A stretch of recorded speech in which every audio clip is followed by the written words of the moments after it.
¿Cómo están todas? Oye, les agradezco mucho que vengan aquí. Es casi como una salida así como de noche. Así que prometo que va a ser divertido.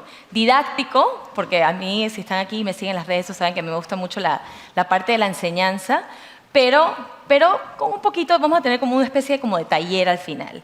Y antes de empezar, quiero contar una pequeña anécdota de lo que significa para mí la humanización de la moda. Porque uno dirá, ¿qué significa eso? ¿Cómo se come eso? ¿Qué quieres decir con eso? Y en realidad yo siempre cuento como esta pequeña historia, porque creo que a muchos nos ha pasado en nuestra vida. Yo, bueno, iba a la escuela, tenía mi uniforme de todos los días, después bailaba y estaba uniformada con eso también. Después los fines de semana era parte como de un grupo juvenil, uniformado de alguna manera también. Y cuando llegaban las vacaciones es como que de vez en cuando decía, ok, voy a tratar de encontrar cuál es mi estilo. Pero en realidad cuando entré a la universidad, yo no tenía la menor idea de cuál era mi estilo. Me acuerdo que yo hice una lista y decía como que los lunes me voy a poner esta falda con esta camisa. Los martes, o sea, no tenía la menor idea realmente cómo contar esa historia. ¿Y a qué me refiero con todo esto? Es que en verdad nosotros no nacemos sabiéndolo todo. No nacemos diciendo, hey, este es mi estilo, así me quiero ver. Es un tema de crianza, es un tema de cultura, es un tema de nuestro día a día, es un tema de nuestra religión y de muchas cosas que van con el tiempo transformando quiénes somos. Y sí, yo creo que obviamente consideramos que quizás es un poco más sexy hablar de tendencias y hablar de pasarelas y diseñadores, pero para mí realmente lo importante de la indumentaria y de la moda es humanizarla y entender que al final del día todos salimos a la calle, todos nos ponemos ropa y no hay nada más humano que lo que nos ponemos en nuestro cuerpo y esa historia que queremos contar. Así que la clase de hoy, el masterclass de hoy de humanización de moda, por un lado es eso, esos procesos históricos, esa psicología de la moda, pero también vamos a explorar en un pequeño tallercito al final, como de preguntas que se van a hacer a sí mismas, de cómo podemos utilizar ese estilo personal y elevarlo para contar nuestra historia más auténtica.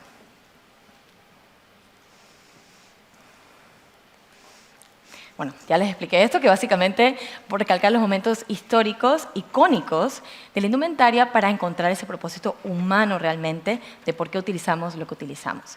Y hay una frase que me parece súper interesante, aunque para algunas personas puede ser quizás decir, no sé, me parece un poco superfluo quizás, decir, o frívolo, decir que la ropa hace al hombre, o lo hemos escuchado decir. Y es que lo que utilizamos no solo nos hace, sino que tiene un impacto en nuestro cuerpo, en nuestro rostro y cómo nos hace sentir.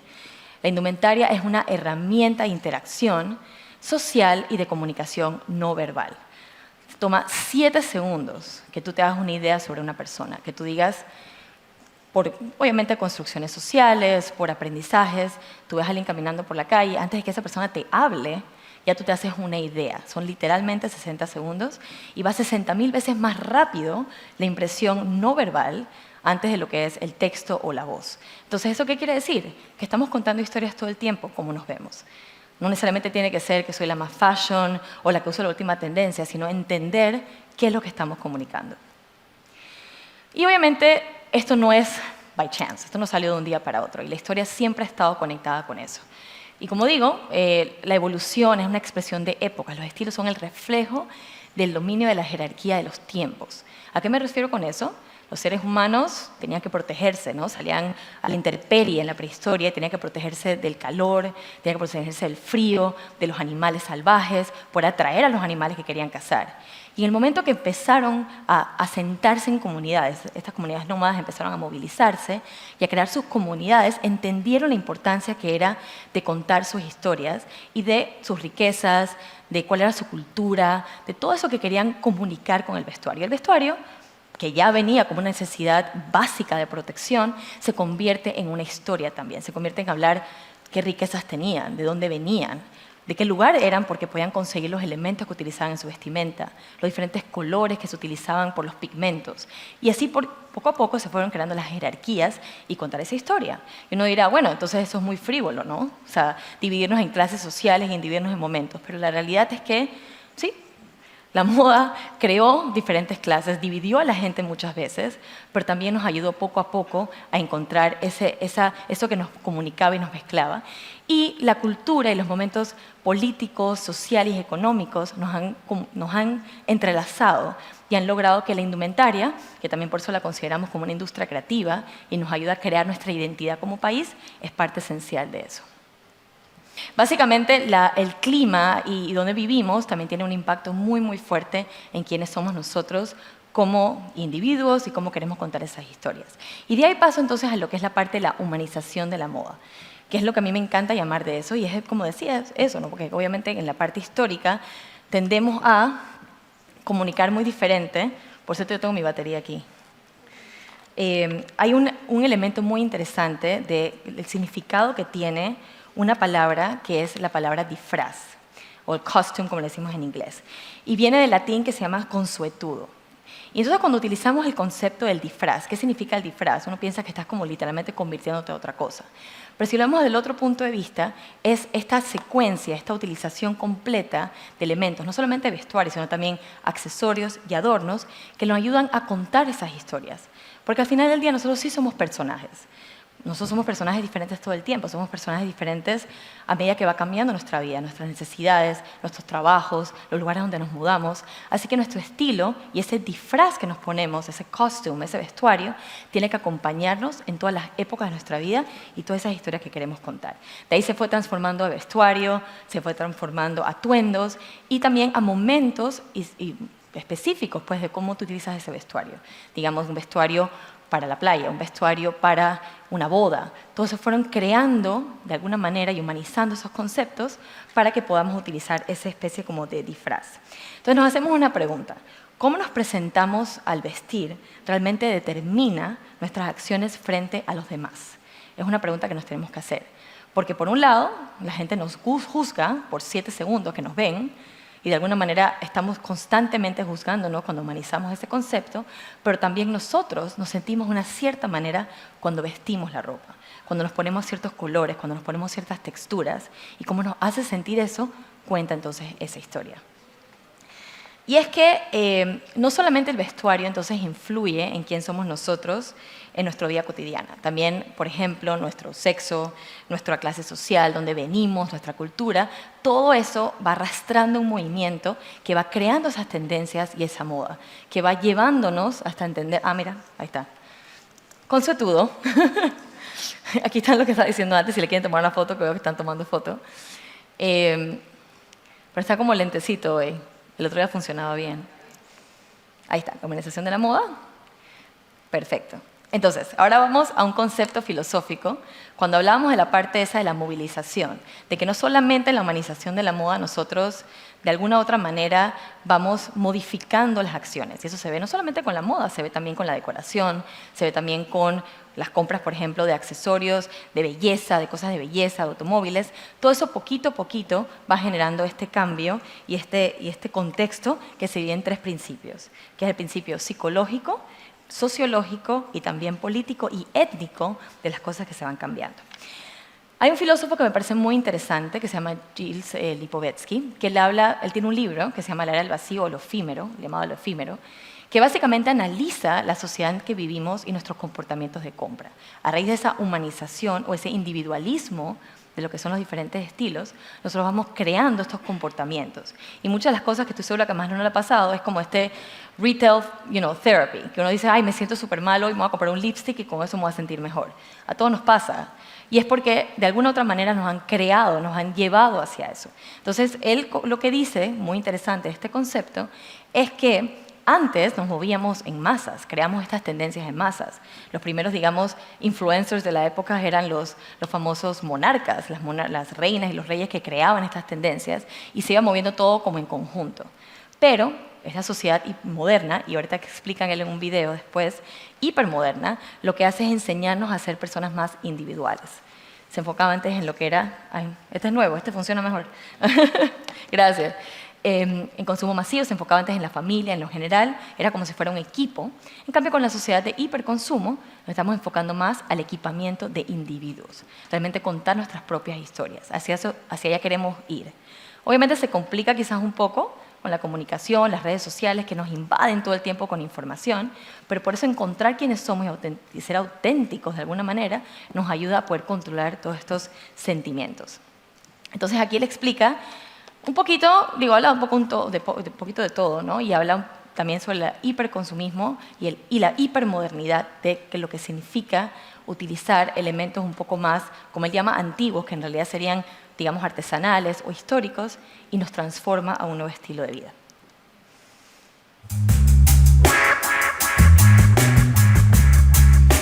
La mode aime le changement et elle aime la diversité. Donc, c'est très bien qu'il y ait des créateurs qui essaient de revenir aux origines.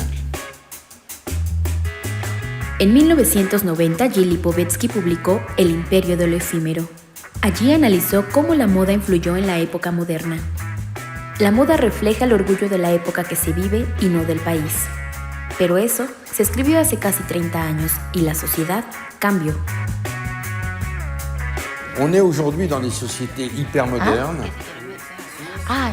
Et donc, on a plus de liberté qu'autrefois. Parce que dans la mode moderne, il y avait le refus de l'ancien. Tandis que dans la mode contemporaine, on a récupéré l'ancien, et pas seulement dans le vintage, mais aussi dans la création. Esta inspiración se ha visto en los últimos años y según con asociaciones civiles, cerca de 8 marcas internacionales han plagiado diseños de comunidades de Oaxaca, Chiapas e Hidalgo. Aujourd'hui, il y a des tendances de créateurs de mode qui essayent de s'inspirer des régions, des costumes dits folkloriques. La création, elle peut s'inspirer de tout, surtout dans la mode.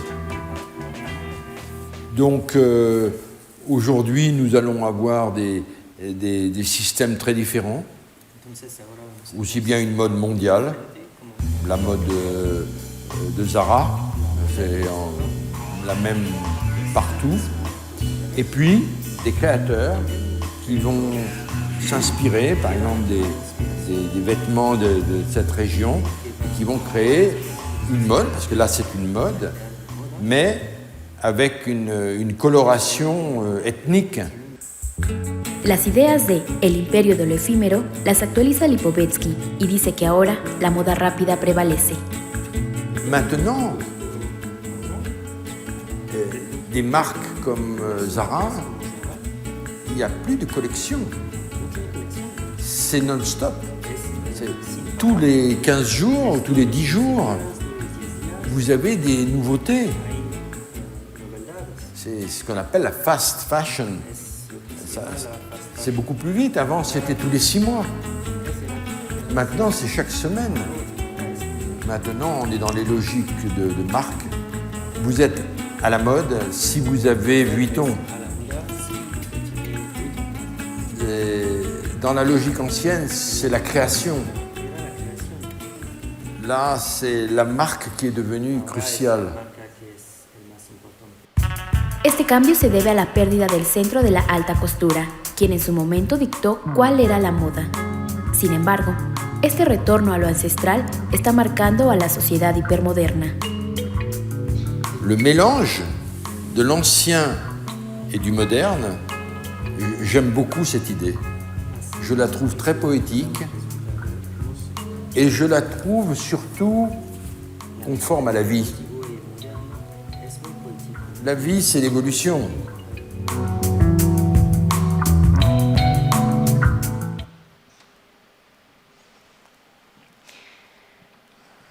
A mí este contexto me parece súper interesante y para echar un poquito para atrás. Básicamente, como decía anteriormente, en la historia, las piezas fueron creadas como una manera de necesidad. Necesito protegerme, necesito contar una historia, necesito que los otros pueblos entiendan qué es lo que yo tengo para ofrecer, cuáles son mis riquezas, cuál es mi jerarquía, quiénes son los militares, quiénes son los militares. Todas esas historias se iban contando con eso. En el siglo XIX llega el primer diseñador de moda, Charles Frederick Worth, que él decide pues, poner por primera vez un sello, un nombre a su ropa. Antes de eso, eran, como digo yo, ¿cómo se llama? Modistas glorificados, que básicamente las personas de la realeza y de la alta sociedad venían con sus ideas, que obviamente se conectaba con todo lo que estaba pasando social, política, económicamente, lo que venía de otras tierras, y creaban estas tendencias. Cuando llega entonces el primer diseñador, y por ahí mismito entra lo que es la revolución industrial, que lo que hace es democratizar la moda. Porque anteriormente no importa dónde, y por eso decía que en efecto sí, dividía las clases sociales, no importa dónde tú pertenecías, tú tenías que utilizar lo que tú utilizabas. No podías, aunque tú ahorraras, aunque alguien te regalara algo, una pieza, tú no podías utilizarlo porque simplemente no se podía. Obviamente con la llegada de toda esta época moderna, que es lo que él habla, se empieza a democratizar todo. Todo se empieza a hacer mucho más rápido, mucho más masivo, y la gente podía tener acceso a otras cosas. Entonces, obviamente esto tiene un periodo de tiempo, no es algo tan rápido, y por eso llegamos al mundo de lo que conocemos como el fast fashion, donde era básicamente todo lo más rápido posible. Y estamos entrando, no quiere decir que eso ha terminado, porque es un proceso largo, pero estamos entrando nuevamente, como todo es cíclico, en todas las tendencias del mundo, lo que sea, tanto gastronómico, de música, de todos los temas, entramos también con eso en la moda. Entonces, pensar realmente qué es lo que está detrás de lo que utilizamos, humanizar esos procesos, entender quiénes son los diseñadores, quiénes son las marcas, es lo que hemos estado viendo, que es el nuevo concepto, digamos, del lujo. No es tanto la cartera de lujo, aunque esto también es lujo, pero es un lujo diferente. Esto es un lujo que va un poquito más humanizado, como digo, y es muy interesante porque inclusive muchas veces cuando me preguntan sobre la moda local, cuál es la identidad, digamos, de la moda panameña, yo diría que una de las cosas que podemos quizás mostrarle al mundo, porque en verdad todo se ha inventado en la moda, básicamente todo se ha visto, es justamente eso, poder utilizar técnicas ancestrales y llevarlas a un look más moderno, con obviamente las políticas correctas de la mano artesana, etc. Entonces, es muy interesante ese concepto porque nos ayuda también a entender que no tenemos que andar en esa constante rapidez. O sea, podemos encontrar nuestro estilo, quedarnos con eso y utilizarlo en el tiempo. Y entender que ese concepto de lujo va de la mano más con eso y no con esa rapidez con lo que muchos de nosotros hemos crecido. Entonces aquí él hace como ejemplos, ¿no? Obviamente creo que todos los días crecen más, pero esa cantidad de tiendas, esa cantidad de exposición es lo que de alguna manera ha cambiado ese concepto. Y es bonito la democratización de la moda, es bonito que todo el mundo tenga la oportunidad de utilizar lo que quiera, siempre y cuando encuentre ese balance, porque todo en la vida y en el estilo es balance. Y entonces de ahí entro a un tema que me parece muy interesante, que llevo un par de años hablando de eso, que se llama psicología de la moda, que básicamente es la utilización de los conceptos cognitivos, las herramientas cognitivas de la psicología. No es que, ¿sabes? Tú te vistes de una cierta manera y dices, voy al psicólogo y le dices, mira, me he visto de negro, ¿qué significa? O sea, no es exactamente así, sino es que se puedan utilizar esas herramientas, y esas herramientas más que todo de la comunidad, masivas, para de alguna otra manera entender hacia dónde va la gente, hacia dónde van las diferentes vertientes y por qué se crean esos estilos. Se define comúnmente como el estudio de impacto de las elecciones de ropa en la forma en que nos percibimos y juzgamos entre nosotros. Y eso es lo que hablaba al principio, ¿no? Y eso totalmente está unido y está codificado en base a nuestra crianza, en base a lo que nos enseñaron, a base si nos mudamos de país, el trabajo que tenemos, la persona con la que nos emparejamos, todas esas cosas van cambiando nuestra perspectiva. No es algo lineal, es algo que se va avanzando y es un proceso evolutivo, pero definitivamente causa impacto en nosotros.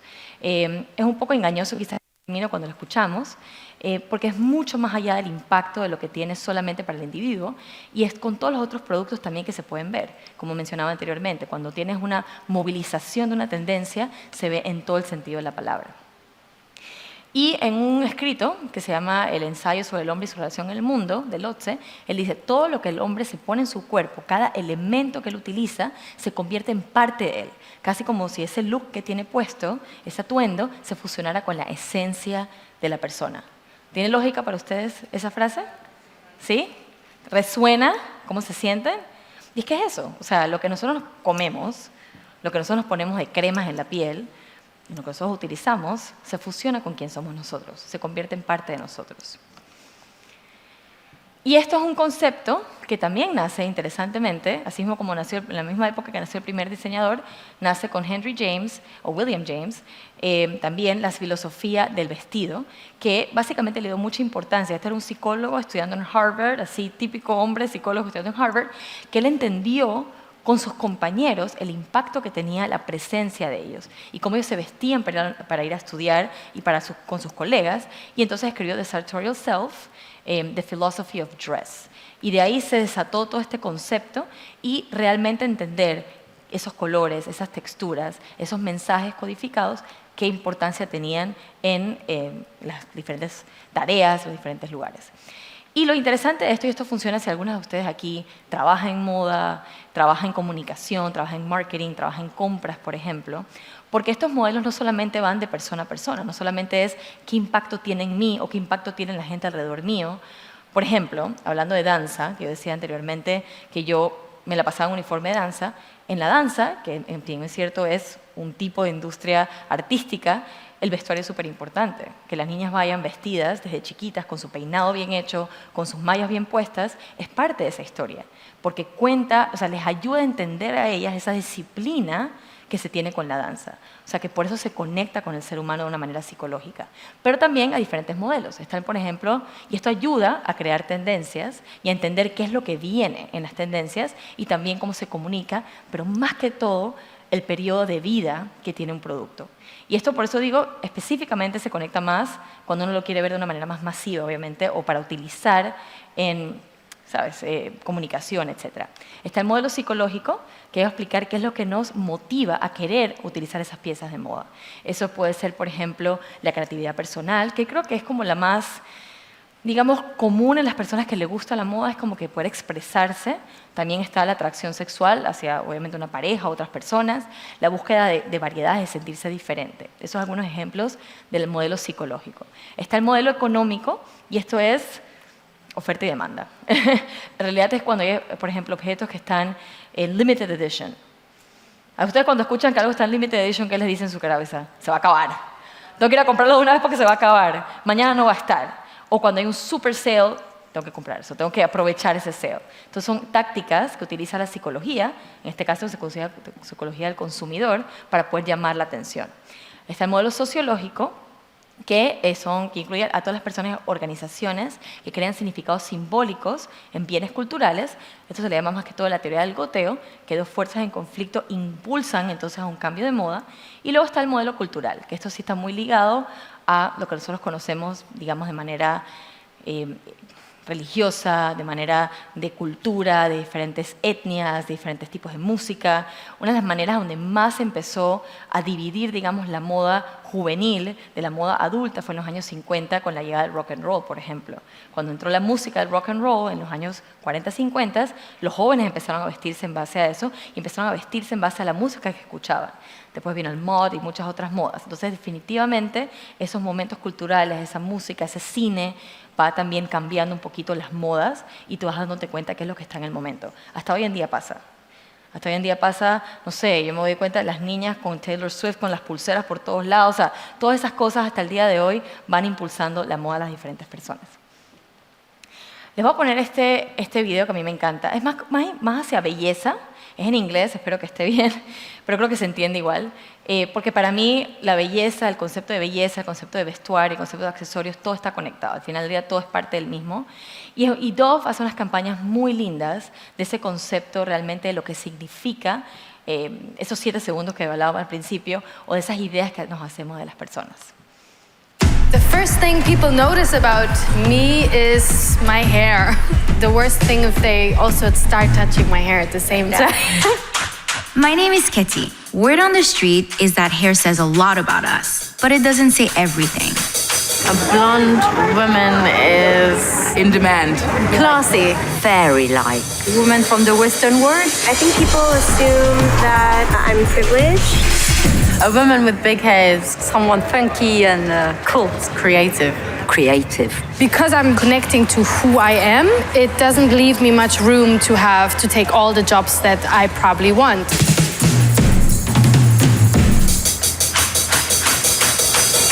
I'm Dominique and I am 33 years old.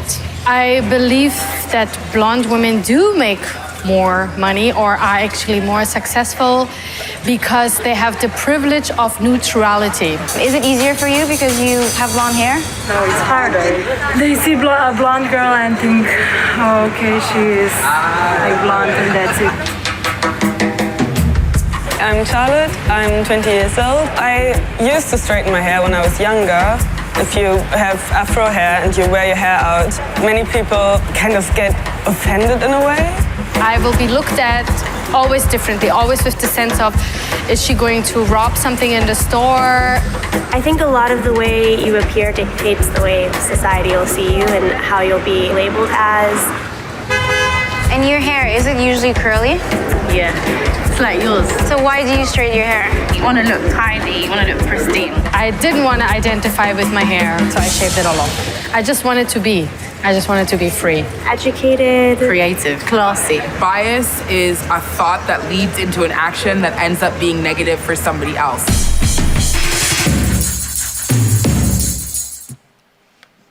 ¿Qué les pareció? Es muy interesante porque, y bueno, para explicar un poquito, básicamente están hablando sobre cómo los diferentes tipos de cabello tienen otro significado para las diferentes personas, según su cultura, según lo que han aprendido, según lo que sienten ellos. Y al final del día es eso, es percepción. Entonces, estar anuentes de esas percepciones, ya sea para bien o para mal, utilizar esas herramientas es importante. Entonces, una vez que nosotros ya escuchamos todo esto, escuchamos sobre la historia, escuchamos sobre la humanización, escuchamos sobre la importancia que tiene esos 7 segundos que toma que una persona se haga una idea de nosotros solamente por cómo nos vemos, sin escucharnos hablar, sin ni siquiera prestar atención a si lo estamos mirando o no. Quiero hacer como un pequeño taller con ustedes que se llama como Desarrolla tus ideas con estilo. Esto es, no importa si tú tienes un negocio, si no tienes un negocio, si haces un servicio, si trabajas en algún lugar, o si eres ama de casa, estás en tu casa con tu familia, no importa. Al final del día todos tenemos una propuesta única de valor, todos tenemos algo que ofrecerle al mundo y como nosotros nos mostramos al mundo y contamos esa historia es importante porque se conecta y nos hace sentir mucho más seguros. Entonces, esto es mezclado un poquito con Design Thinking, que es una teoría súper interesante de la creatividad. Entonces, quiero que se hagan estas 2 preguntas. Número 1, ¿cuál considerarías tú, y lo pueden anotar en papel, lo pueden anotar en su celular, como quieran, cuál considerarían ustedes que es su propuesta única de valor? ¿Qué es lo que tú le ofreces al mundo? ¿Cuáles son tus talentos, tus fortalezas, eso que te hace especial?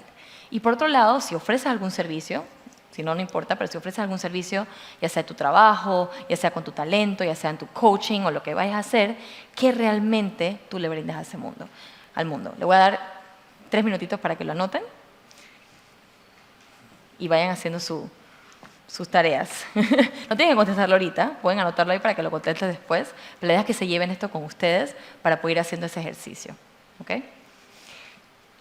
Lo otro sí me gustaría que algunas personas me lo respondan, si se puede, si tenemos chance, que sería que ustedes piensen, cada uno de ustedes, cuál sería un superpoder que ustedes tienen y cuál sería, la kriptonita sería como la debilidad, ¿no? Superman tiene su superpoder y la kriptonita es lo que le quita ese poder. Me gustaría, no sé quién se voluntariza para decirlo, puede ser, no sé, mi superpoder es que soy súper energética, pero mi kriptonita es que no sé cuándo apagar esa energía, por ejemplo. O sea, no sé cuándo parar y no me puedo ir a dormir temprano, no sé, estoy inventando, pero algo así. Que piensen así, lo primero que les viene a la cabeza, cuál sería su superpoder y cuál sería esa debilidad, esa kriptonita que no los ayuda a elevar, digamos, su mayor, o better self. ¿Quién quisiera hablar? ¿Quién no le da pena? ¿Habrá algún micrófono, no, verdad? ¡Ay, buenísimo! Yo estoy aquí encandilado un poquito, pero creo que no está aprendido.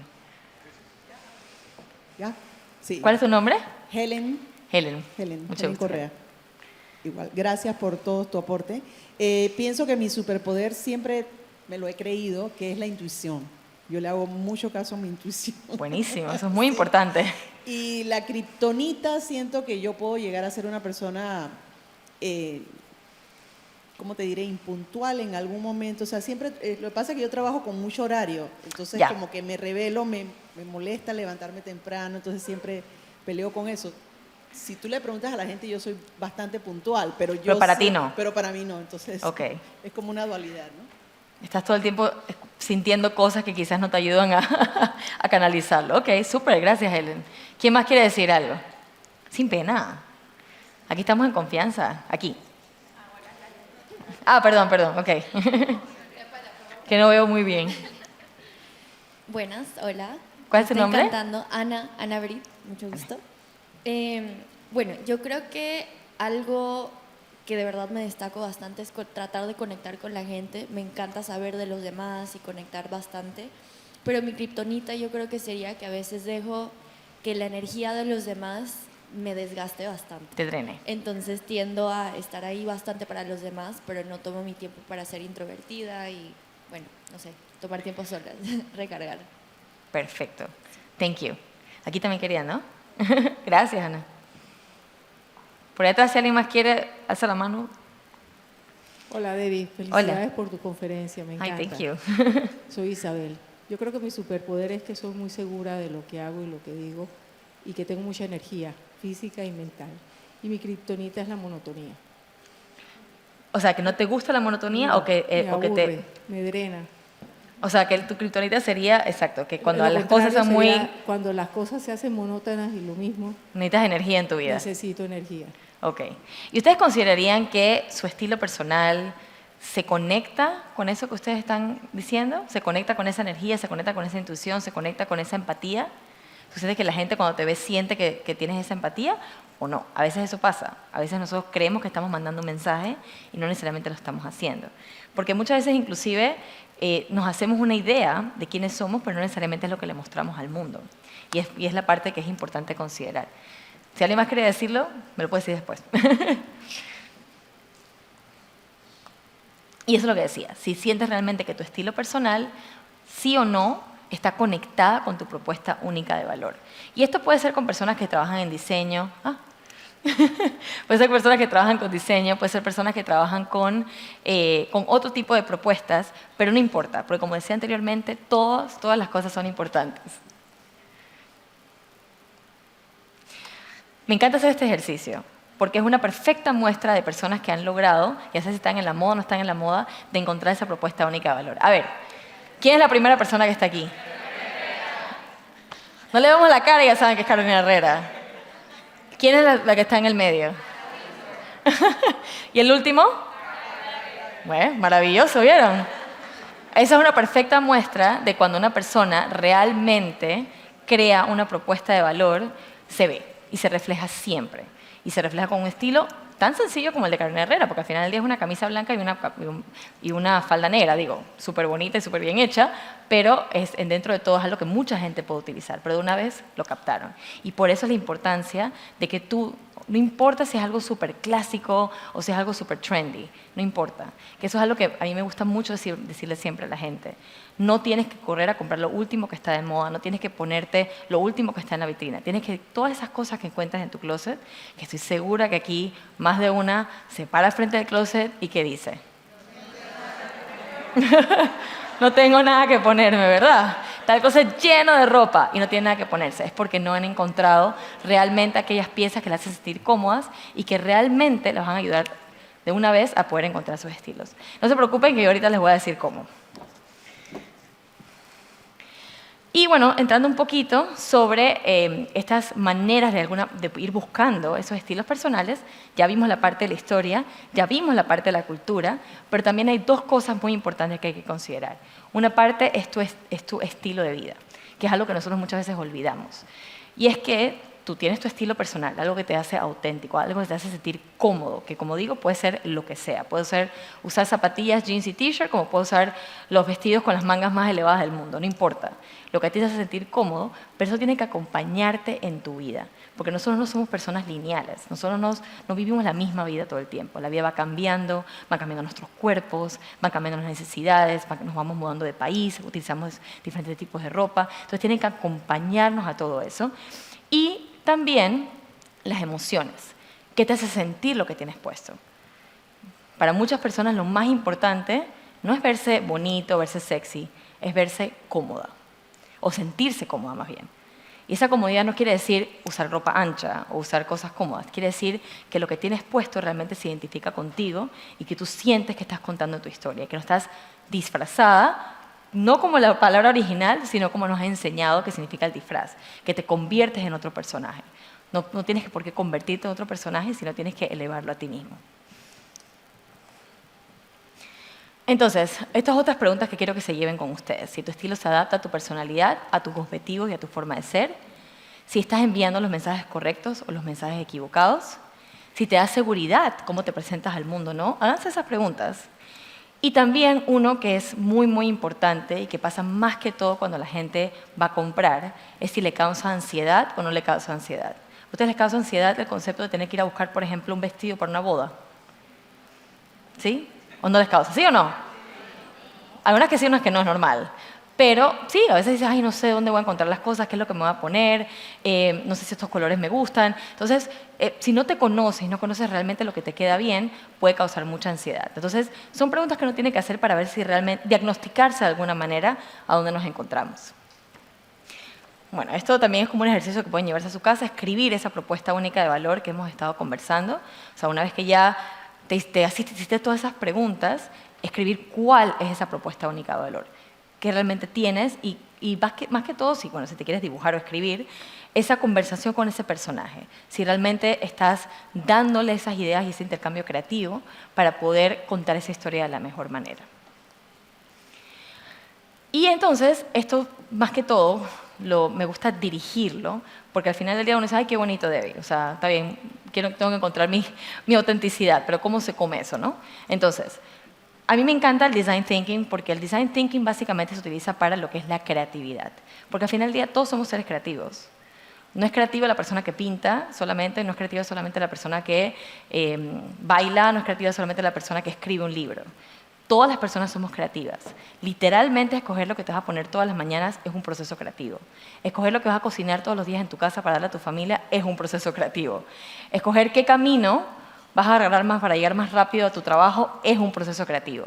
Entonces, lo que tenemos que hacer nosotros es realmente utilizar esa creatividad al máximo y parte de nuestra indumentaria es eso. Entonces, primero, es identificar cuál es ese problema. ¿Qué es lo que te causa ansiedad a ti a la hora de ir a comprar?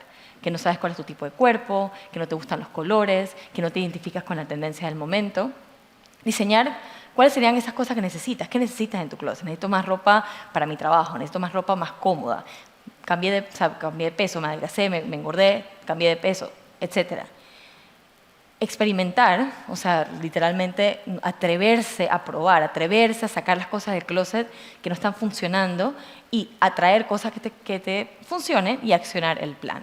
¿Y cómo accionamos eso? ¿Cómo realmente podemos hacer ese cambio? Básicamente con dos términos o dos maneras, que yo sé que ustedes lo han escuchado antes, pero les explico mi teoría. Yo no creo 100% en esto, yo no creo 100% en la colorimetría, ni creo 100% en los tipos de cuerpo. Básicamente nos dicen que esos son los tipos de cuerpo, pero la realidad es que nosotras como mujeres tenemos cuerpos diferentes. No tenemos exactamente lo que dice el figurín. Cambia obviamente el busto, cambia la cadera. Lo que hay que aprender básicamente es a entender esas proporciones que tenemos y poder de alguna manera acentuar las cosas que nos hacen sentir cómodas. Porque otra cosa que hemos satanizado, que no está bien, es pensar que uno tiene que estar y que a mí me gusta todo lo de mi cuerpo y no tengo ninguna inseguridad. Eso es mentira. Todos tenemos alguna inseguridad y no pasa nada. Siempre y cuando te sientas cómoda con esa inseguridad y digas, bueno, sí, mi cuerpo es así, no pasa nada. No me gusta mostrar mis brazos porque no me gusta, pues. Porque tengo una cierta edad y no tiene nada de malo eso. Lo mejor sería entender que hay algo que te incomoda, sentirte bien con eso y entenderlo y aceptarlo y que no sea un problema para ti. Y entonces utilizar la moda para acentuarlo al máximo. Y para decir, yo quiero usar algo que me hace sentir cómoda. ¿Por qué me tengo que poner cosas que están a la moda, pero que al final del día me hacen sentir mal? ¿Sí o no? Es mucho peor no aceptar las cosas que quizás, nadie es perfecto, todos tenemos nuestras cosas que nos hacen sentir más cómodas y menos cómodas, pero la moda está para eso, la ropa está para eso. Los diferentes estilos, acentuar la cintura, no acentuar la cintura, más largo, más corto, manga, sin manga, está exactamente para eso. Entonces, ¿por qué no utilizarlo al máximo? Entonces, si nosotros conocemos nuestro cuerpo y conocemos las cosas que nos hacen sentir bien, aprovechémoslo. Entonces, conocer tu tipo de cuerpo, entender si tienes más busto, menos busto, que por ejemplo, si tienes más busto, utilizar los cuellos más alargados para que se vea obviamente mejor más elongado tu cuello, si quieres acentuar tu cintura, porque hay miles de cosas que se pueden hacer, eso es como para otro momento, pero conocer eso y educarse con eso es súper importante y nos hace el proceso mucho más fácil, aceptar eso. Y la colorimetría, sí, en efecto es verdad que el color te cambia cómo se ve tu piel, te cambia si tus ojos, por ejemplo, se acentúan, pero yo lo veo mucho más al miedo que tiene la gente al color. el rechazo que la gente tiene quizás a mezclar colores o a mezclar estampados o a no entender cuáles son esas tendencias del color. Entonces, si nosotros conocemos básicamente qué colores nos va mejor o con qué color nosotros vibramos mejor, porque una parte es tu colorimetría natural con la que tú naciste, porque eso también va cambiando, porque tu color de cabello cambia. Yo no nací con las canas, así que eso va cambiando.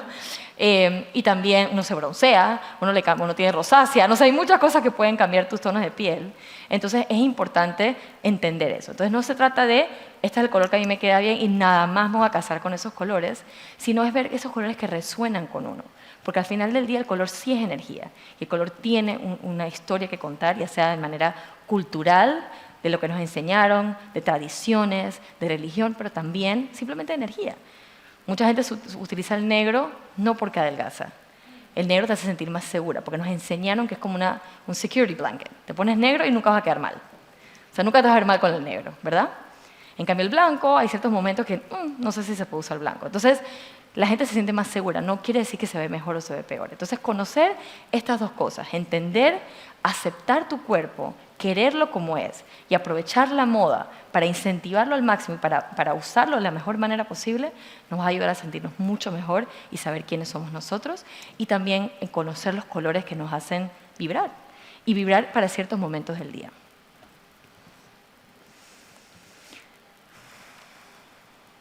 Bueno, aquí, por si quieren y les interesa esa parte, está dividido en 4 partes. Está invierno, verano, que son los colores fríos, y otoño y primavera, que son los colores cálidos. Eso es un ejercicio que uno hace. Yo cuando lo hacía muchas veces en televisión, que hacía los cambios de looks, me tocaba vestir a la persona antes de hacer la colorimetría, y yo lo veía de una manera muy intuitiva. Yo le preguntaba a la gente, ¿qué accesorios te gusta usar más? ¿Plateados o dorados? Me ha pasado que, por ejemplo, aquí en Panamá, especialmente en América Latina, las mujeres prefieren el dorado. ¿Estoy bien o estoy mal? Prefieren el dorado y por lo general la mayoría, no todas, porque aquí tenemos mucha mezcla de todas partes del mundo, tienden a ser más cálidas en su colorimetría. Y es porque intuitivamente te gusta más el color dorado e interesantemente es un color cálido y te van mejor los colores cálidos. Así que es como esa conexión. Entonces yo lo veía desde ese punto de vista, pero básicamente invierno y verano son los colores fríos, pero más estridentes y menos estridentes, y luego lo que es otoño y primavera son los colores cálidos, más fuertes y menos fuertes. Es eso. Eso no quiere decir que si yo, por ejemplo, soy fría, solamente me puedo vestir de colores fríos. Yo siempre digo que el 50%, honestamente, si ustedes quieren realmente utilizar ese tema de la colorimetría, el 50% de eso es el color del cabello. Si tú tienes el color del cabello correcto, según tu colorimetría, en verdad puedes hacer lo que quieras después con la ropa, porque es como un marco perfecto de la cara. Entonces, y por lo general la gente nace, digamos, con el color, entre comillas, correcto de su colorimetría. Así que es una manera fácil quizás de jugar con eso, pero así se divide en caso que quieran aprenderlo y utilizarlo para entonces poder hacer ese proceso de selección mucho más fácil. Y bueno, esta es otra pregunta muy importante, cómo tu historia, esa historia de estilo personal tuyo, puede mostrar ese producto que tú tienes, eso que tú quieres mostrar. Es algo que quieres mostrar a tu audiencia. Tu audiencia puede ser desde tus nietos hasta las personas que trabajan en una oficina. O sea, es todo lo que tú haces en tu vida, no quiere decir solamente de trabajo. Son preguntas que uno tiene que ir haciéndose para poder aterrizar ese estilo personal. Porque al final del día, yo me he dado cuenta que esa creatividad, en este caso dedicado a lo que es tu estilo personal, hay 4 cosas que le dan miedo a la gente a la hora de encontrar su estilo y que son como esos choques que no le permiten realmente ser lo más auténticos posible. Número 1 es el miedo a lo desconocido, a ser juzgados, o sea, desconocido en el sentido de que no sé cómo me va a quedar eso. Entro en una tienda y veo esta tendencia nueva, no tengo idea cómo eso me va a quedar. Número 2, el miedo a ser juzgados, como decía antes, o sea, ser juzgados de qué es lo que la gente va a pensar si yo de repente me pongo algo que nunca me había puesto antes. O qué va a pensar la gente que yo tengo 50 años y me puse un short corto. ¿Qué tiene de malo?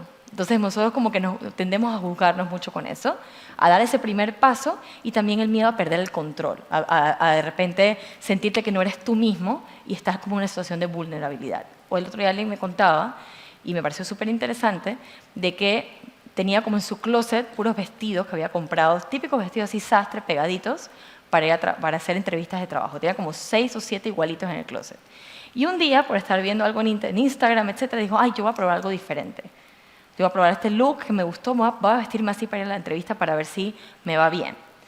Y la persona estaba tan incómoda con ese vestuario porque no era como realmente lo que utilizaba siempre para su entrevista, que le fue súper mal, porque lo único que podía pensar era si la persona enfrente le parecía bien, si se le veía mucho el brazo, porque se salió de su zona de confort y perdió el control, sintió que perdió el control para eso en particular. Me está diciendo que faltan 5 minutos, sí, ya estoy terminando. Me encanta eso, güey, está bueno. Entonces, esto es como arma de doble filo. Por un lado uno dice, bueno, pero es que está bien, tú tienes que salirte de tu zona de confort, hay que probar cosas nuevas. Pero también eso quiere decir que las circunstancias tienen que estar de acuerdo a eso. Una cosa es probar algo nuevo para ir a un concierto y otra cosa es probar algo nuevo para una entrevista de trabajo que tienes que estar concentrada al máximo en lo que estás diciendo. Entonces, como digo, todo es balance en la vida. Es importante atreverse, es importante probar cosas nuevas, es importante salirse de esa zona de confort, pero también hay que saber quién es uno y también encontrar ese balance perfecto. Y ya con eso termino para que se lo lleven a su casa. ¿Cuál es tu gran historia? En este caso puede ser una historia de estilo o puede ser tu resumen de tu vida. ¿Cuál es el nombre de eso que tú eres? ¿Qué te transforma? ¿Qué tú tienes para ofrecerle al mundo?